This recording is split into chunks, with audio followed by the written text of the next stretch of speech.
नमस्कार। पुनः संस्कृत व्याकरण के परिचयात्मक पाठों में आज हम संज्ञा और परिभाषा शास्त्रों का परिचय प्राप्त कर रहे हैं। पूर्व पाठ में हमने सामान्यतः संज्ञा, परिभाषा, विधि और नियम के लक्षणों पर अध्ययन किया और इस पाठ में हम देखते हैं कि किस प्रकार से अष्टाध्यायी के क्रम में किस तरह से किस संज्ञा का कहाँ पर पाठ किया गया है और उसकी क्या उपाय देता है, इस पर हम विचार करते हैं।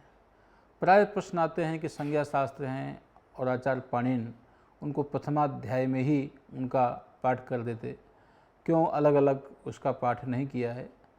तो स्वाभाविक है इस प्रकार के प्रश्नों का, लेकिन जब हम विशेष अध्ययन करते हैं तो ये ज्ञात होता है कि आचार्य पाणिनि का कोई भी क्रम किसी प्रकार से भी अव्यवस्थित नहीं है। किसी बहुत बड़े लक्ष्य को लेकर के क्रम का भी आदर किया गया है। हमारे भाष्यकार तो कहते हैं वर्णेनापि अनर्थके न भवितव्यम, एक वर्ण भी उसका अनर्थक नहीं है। तो उसी प्रकार से क्रम की भी व्यवस्था है कि जिस क्रम में आचार्य पाणिनि ने सूत्रों को व्यवस्थित किया है वो सूत्र भी उसी क्रम में रखने चाहिए, अन्यथा अनुशासन की व्यवस्था भंग हो जाती है और बहुत बड़े लक्ष्य भेद में, प्रयोग भेद में जो हम सिद्धि करते हैं, रूप सिद्धि करते हैं, वहाँ बहुत बड़ा अंतराल आने लगता है। इसलिए हम क्रम के विषय में आज अध्ययन करेंगे। मैंने जैसे कहा था कि संज्ञा शास्त्र कई प्रकार के हैं, कुछ तो कहीं से संबद्ध हैं और कुछ सामान्यतः परिचय कराते हैं। जिन शास्त्रों में परस्पर कोई बाध्यबाधक भाव नहीं है, सामान्यतः परिचय करा रहे हैं, उन शास्त्रों का पाठ हम कहीं पर कर सकते हैं। इसलिए प्रथमोपनिषत्वात् संकेत ग्राहकत्वात् हमने उन्हें प्रथमाध्याय में ही उनका उपनिबंधन किया है। जैसे मैंने पहले ही चर्चा किया था, मुखनासिका वचनोन्नासिका तुल्यस्य प्रथमं सवर्णम हलोरंतरा संयोगा सुप्तिगंतम पदम, कहीं पर इनकी व्यवस्था की जा सकती है। लेकिन जिन शास्त्रों में कहीं न कहीं संदर्भ जुड़ा हुआ है और उसी संदर्भ के अनुसार ही उनका पाठ करना उपयुक्त माना जाता है। जैसे कुछ शास्त्र, संज्ञा शास्त्र षष्ठाध्याय में भी उपनिबद्ध हैं, पंचमाध्याय में भी उपनिबद्ध हैं और अष्टम अध्याय में भी उनका पाठ हम जानते हैं। उभयभ्यस्तम सूत्र आपका आता है। ये सूत्र क्या करता है, जहाँ द्वुत्व हुआ है तो उन द्वुत्व प्रकरण में जो दोनों द्वुत्व हो गए हैं उनको हम क्या करते हैं कि अभ्यस्त संज्ञा करते हैं। तो उभय द्वुत्व यहाँ हमारे शास्त्र में दो प्रकार, दो अध्यायों में द्वुत्व की व्यवस्था दी गई है। एक तो अष्टमिक द्वुत्व है और एक साष्ट द्वुत्व है। लेकिन उभय अभ्यस्तम वहीं प्रवृत्त होता है जहाँ साष्ट द्वुत्व का प्रकरण है। ये साष्ट द्वुत्व के प्रकरण में ही जहाँ पर होता है वहाँ पर उभय अभ्यस्तम, इसके लिए कुछ संकेत विशेष और किए गए हैं जहाँ पर हम अभ्यस्त संज्ञा करते हैं। उभय अभ्यस्तम पूर्व की अभ्यास संज्ञा होती है, लेकिन जहाँ द्वुत्व होता है वहाँ द्वुत्व को अभ्यस्त की संज्ञा करते हैं। एक प्रयोग बनाते हैं ददत, यहाँ पर सत्री प्रत्यय करके और द्वुत्व की व्यवस्था करते हैं। फिर जब द्वुत्व हो जाता है तो अभ्यस्त संज्ञा करते हैं और अभ्यस्त का जो फल है वो नुम के निषेध में यहाँ पर प्राप्त हो जाता है। तो ददन इस प्रकार का प्रयोग न बन करके ददत इस प्रकार का प्रयोग बनता है। अब विचार करिए, उभय अभ्यस्तम से जहाँ उभय है इसका संग्रह आपको षष्ठाध्याय से करना है, इसका उभ शब्द का जो परामर्श है वो षष्ठाध्याय से करना है। अब स्वाभाविक है कि जहाँ पर सूत्र का पाठ है वहीं पर प्रसंगानुसार उसका परामर्श भी किया जाता है। अतः न तो इसका पाठ अष्टम अध्याय में हो सकता है, न पंचम में हो सकता है और न प्रथम में हो सकता है। अतः षष्ठाध्याय के द्वुत्व का परामर्शक होने जाने के कारण उभय अभ्यस्तम इस सूत्र का पाठ हम केवल षष्ठाध्याय के प्रकरण में ही कर सकते हैं और दूसरे प्रकरण में इसका हम पाठ नहीं कर सकते हैं।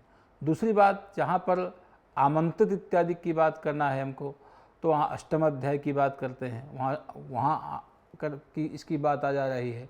तो अष्टमाध्याय में भी कुछ द्वुत्व का विधान किया है, तो वहाँ पर भी हमने जैसे एक सूत्र आपका तस्य परमा मिडितम, तो वहाँ भी द्वुत्व की बात करते हैं। तो द्वुत्व का वहाँ अष्टमिक द्वुत्व है, जहाँ नित्य विपसयों के द्वारा द्वुत्व हुआ है तो वो अष्टमिक द्वुत्व ही लिया जाता है। तो वो तस्य परमा मिडितम का जो पाठ है वो अष्टाध्याय में ही उसका पाठ करना उपयुक्त है। तो मैं ये समझता हूँ कि जिस संदर्भ को हमें अपेक्षा है, जिस संदर्भ की हमें अपेक्षा है, उसी संदर्भ के अनुसार ही हम क्रम का भी चयन करते हैं। और आचार्य पाणिनि की यही बहुत बड़ी व्यवस्था है कि विप्रसिद्धे परम कार्यम को भी देखता है, उभय व्यस्तम को भी देखता है, और उसके साथ साथ पूर्वत्ता सिद्धम की व्यवस्था को भी देखता है। कौन त्रिपादी हैं, कहाँ हैं, क्या करना है, एक एक व्यवस्थित क्रम को लेकर के एक बहुत बड़े विज्ञान के साथ सूत्रों के क्रम को भी वो व्यवस्थित करते हैं।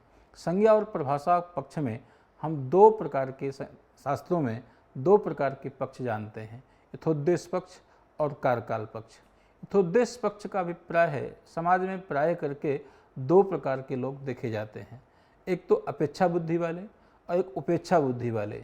मान लिया जाए उपेक्षा बुद्धि वाले होते हैं कि अरे आचार्य पढ़ा रहे हैं, इसका कोई संज्ञा का मतलब केवल परिचय कराना, तो परिचय से कोई लाभ नहीं है, विधि करेंगे तब लाभ होगा, जब विधि करेंगे तब ज्ञान कर लेंगे। तो जिस अवस्था पर हम विधि का विधान करेंगे, आदि गुणा अवर्ण से अच पड़े हों तो पूर्व पर के स्थान पर गुण होता है, वो पूछेगा गुण क्या चीज़ है, तो उसको जब हम परिचय कराएंगे तो ऐसे उपेक्षा बुद्धि वाले के लिए हम कारकाल पक्ष का आचरण करते हैं। कारकाल पक्ष का मतलब ही कार्येन काल्यते सुसन्निधिम प्राप्यते इति कार्यकाल, इस प्रकार की व्यवस्था करते हैं। और यथोद्देश्य पक्ष का अभिप्राय है कि जिस छात्र ने जैसे सुना वैसे उसको बुद्धि में अभ्यस्त कर लिया, संस्कार कर लिया, और जैसे ही उसका उद्बोधकांतर पद विधि प्रदेश में हमें प्राप्त हो जाता है तो तत्काल उसको उस संकेतक ग्रह का स्मरण हो जाता है, और फिर उसको ये अपेक्षा नहीं होती है इसका अभिप्राय क्या है। तो ऐसे अपेक्षा बुद्धि वालों के लिए हम प्राय करके यथोद्देश्य पक्ष का अभिप्राय करते हैं। तो ये यथोद्देश्य पक्ष और कारकाल पक्ष दोनों पक्ष संज्ञा शास्त्र और परिभाषा शास्त्र के विषय में हम करते हैं। संज्ञा शास्त्र विधि का उपकारक है, जिसके विषय हम चर्चा कर चुके हैं, और क्योंकि जब तक सांकेतिक पद का अभिप्राय नहीं ज्ञात होगा, किसी बालक के नाम का हमें इसका क्या नाम है या इस नाम से किसको हम समझें, जब तक हमें पारिभाषिक शब्द का या सांकेतिक शब्द का अभिप्राय ज्ञात नहीं होगा तब तक हम उसके अभिप्राय को नहीं समझते हुए व्यवहार में दक्ष नहीं हो सकते हैं। इस कारण से संज्ञा शास्त्र और विधि शास्त्र परस्पर एक दूसरे का क्या करते हैं, उपकार करते हैं। संज्ञा शास्त्र विधि शास्त्र का उपकार करते हैं और फिर विधि शास्त्र संज्ञा शास्त्र के द्वारा अपनी यथार्थ स्थिति को समझते हुए, यथार्थ अर्थ को समझते हुए उसके साथ अपनी प्रवर्तना का अभिप्राय करता है। उसी प्रकार से परिभाषा जो शास्त्र हैं, उन परिभाषा शास्त्रों में भी लौकिक और जो पारिभाषिक शब्द हैं उनका भी अध्ययन हमें करते हैं। एक उदाहरण के लिए देखते हैं, जैसे हमारे यहाँ गुण शब्द आता है। ये गुण शब्द क्या है? ऐसे गुण शब्द सामान्यतः पाणिनि के शास्त्र में अव्यंग गुण के रूप में उसको हम देखते हैं, लेकिन जहाँ पर बोतो गुण वचनात् इत्यादि शब्द में वहाँ गुण शब्द आता है, तो वहाँ आचार्य ने वचन शब्द का उल्लेख कर दिया, जिससे स्पष्ट हो गया कि यहाँ वो जो सांकेतिक गुण शब्द है वो नहीं है, बल्कि गुणः उच्यते इति गुणवचनः, इस व्युत्पत्ति से जो सामान्य गुण हैं, रूप रसादि मृदु इत्यादि जो आश्रित धर्म वाले पदार्थ हैं, ऐसे पदार्थों को भी हम गुण शब्द से भी कहा जाता है। और वहाँ पर तो गुणवचनार्थ में मृद्वि मृदु इस प्रकार के जो उदाहरण दिए हैं उनके साथ हम संबंधों की परिकल्पना करते हैं। उसी प्रकार से गुणवचनेभ्यो मधुबो लुगुष्टः इत्यादि जो वार्तिक हैं, वचन शब्द का उल्लेख करके वार्तिक भी वहाँ पर करते हैं। और एक चीज़ है कि कहीं कहीं दो दो संज्ञाओं का समावेश करने के लिए हमें कुछ अलग से योग विभाग इत्यादि की व्यवस्था करनी पड़ती है, क्योंकि आकारादि का संज्ञा आकारादि जो अधिकार है उसमें एक संज्ञाकारी अधिकार माना जाता है, परंतु जैसे कारक संज्ञाएं हैं वहाँ कारक संज्ञा भी करना है, अपादान संज्ञा भी करना है। तो आचार्यों ने कई व्यवस्था दी, उन व्यवस्थाओं में एक व्यवस्था है ध्रुम उपाय अपादानम।